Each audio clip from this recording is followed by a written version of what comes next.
lagi dengan aku Intan Pertiwi. Hari ini kita akan belajar tentang klasifikasi iklim, pola iklim global, dan juga pengaruh perubahan iklim global terhadap kehidupan sehari-hari. Sebelumnya, kalian tahu nggak sih apa itu iklim?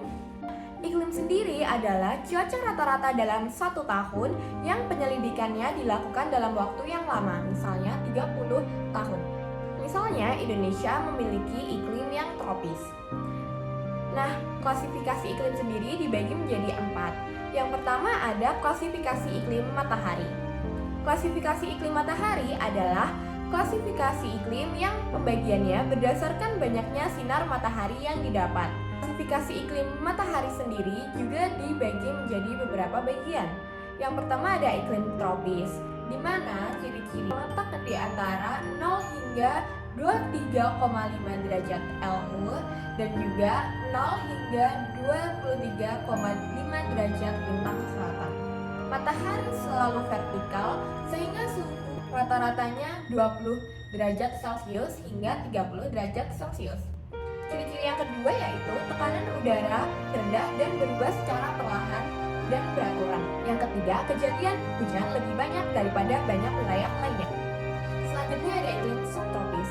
Iklim subtropis sendiri terletak di antara 23,5 derajat lintang utara hingga 40 derajat lintang utara dan 23,5 derajat lintang selatan hingga 40 derajat lintang selatan. Daerah subtropis ini ciri-cirinya yaitu terdapat daerah peralihan antara iklim tropis dan iklim sedang.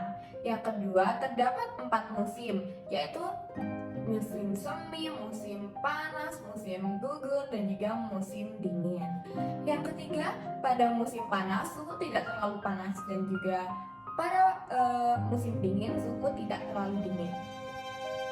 Selanjutnya ada iklim sedang yang terletak di antara 40 derajat lintang utara hingga 66,5 derajat lintang selatan dan 66 derajat lintang selatan hingga 40 derajat lintang selatan. Ciri iklim sedang sendiri yaitu tekanan udara yang berubah-ubah, arah angin yang bertiup berubah-ubah tidak menentu, kadang menimbulkan badai yang tiba-tiba. Yang keempat ada iklim dingin di mana terletak di antara 66,5 derajat hingga 90 derajat lintang utara dan 66,5 derajat hingga 90 derajat lintang selatan. Iklim dingin ini berciri-ciri terdapat iklim tundra yaitu musim dingin yang berlangsung sangat lama, sedangkan musim panas berlangsung sangat singkat dan udaranya cenderung panas. Lalu terdapat iklim es, yaitu terdapat salju abadi yang akibatnya suhu terus-menerus rendah. Wilayahnya meliputi kutub utara yaitu Greenland dan Antartika di kutub selatan. Pada klasifikasi iklim menurut Wekoppen. Wekoppen sendiri adalah seorang ahli klimatologi dari Universitas Graz, Australia. Wladimir Koppen atau Wekoppen ini mencoba membuat sistem penggolongan iklim dunia berdasarkan kelembapan. Nah, klasifikasi iklim menurut Wekoppen sendiri yaitu ada iklim A atau iklim tropis. Ditandai dengan rata-rata suhu bulan dingin masih lebih dari 18 derajat Celcius. Adapun rata-rata kelembapan udara senantiasa tinggi. Nah, lalu ada iklim B atau iklim arid atau kering. Ditandai dengan rata-rata proses penguapan air selalu tinggi dibandingkan dengan curah hujan yang jatuh, sehingga tidak ada kelebihan air tanah dan tidak ada sungai yang mengalir secara permanen. Yang ketiga ada iklim C atau iklim sedang hangat atau mesothermal. Ditandai dengan rata-rata suhu bulan terdingin adalah di atas -3 derajat, namun kurang dari 18 derajat Celcius. Minimal ada 1 bulan yang melebihi rata-rata suhu di atas 10 derajat Celcius. Nah, iklim C ini ditandai dengan adanya 4 musim, yaitu spring, summer, autumn, dan winter. Lalu yang keempat adalah iklim D, iklim salju atau mikrotermal. Ditandai dengan rata-rata suhu bulan terdingin adalah kurang dari -3 derajat Celcius.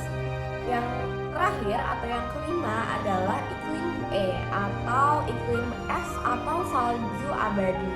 Ditandai dengan rata-rata suhu bulan terpanas kurang dari 10 derajat Celcius. Di kawasan iklim E tidak terdapat musim panas yang jelas.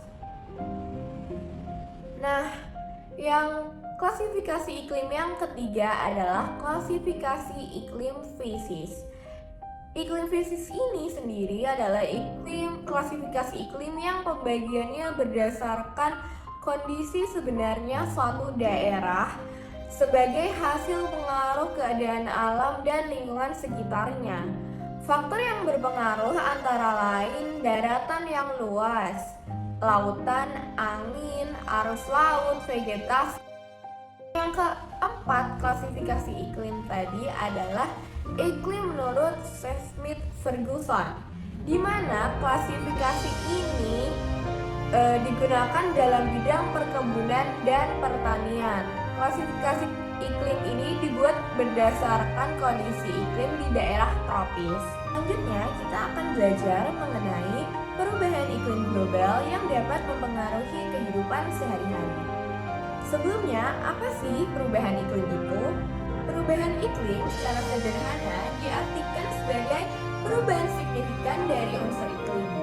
Di antaranya, parameternya adalah suhu udara dan curah hujan dalam periode waktu dasawarsa hingga jutaan tahun. Perubahan iklim terjadi diawali dengan adanya pemanasan global, yaitu kondisi di mana terjadi peningkatan konsentrasi gas rumah kaca, diantaranya terdiri dari karbon dioksida, metana, nitrogen, dan sebagainya, sehingga membuat konsentrasi gas rumah kaca di atmosfer semakin meningkat. Peningkatan gas rumah kaca ini utamanya berasal dari proses industrialisasi, pembakaran dari bahan bakar fosil dan kendaraan bermotor, penggundulan hutan, dan perubahan tata guna lahan, kegiatan pertanian dan peternakan, penggunaan klorofluorokarbon atau CFC untuk lemari es dan pendingin ruangan,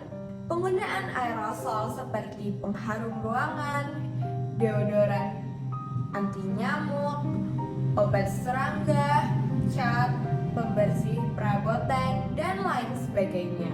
Di antara bukti perubahan iklim adalah kenaikan tinggi muka air laut hingga wilayah pantai berkurang, meningkatnya suhu di beberapa daerah, meningkatnya kejadian hutan ekstrim hingga menyebabkan banjir dan tanah longsor, meningkatnya penyebaran wabah penyakit, timbulnya berbagai hama penyakit tanaman, kekeringan yang panjang, cairnya es di kutub, dan masih banyak lagi.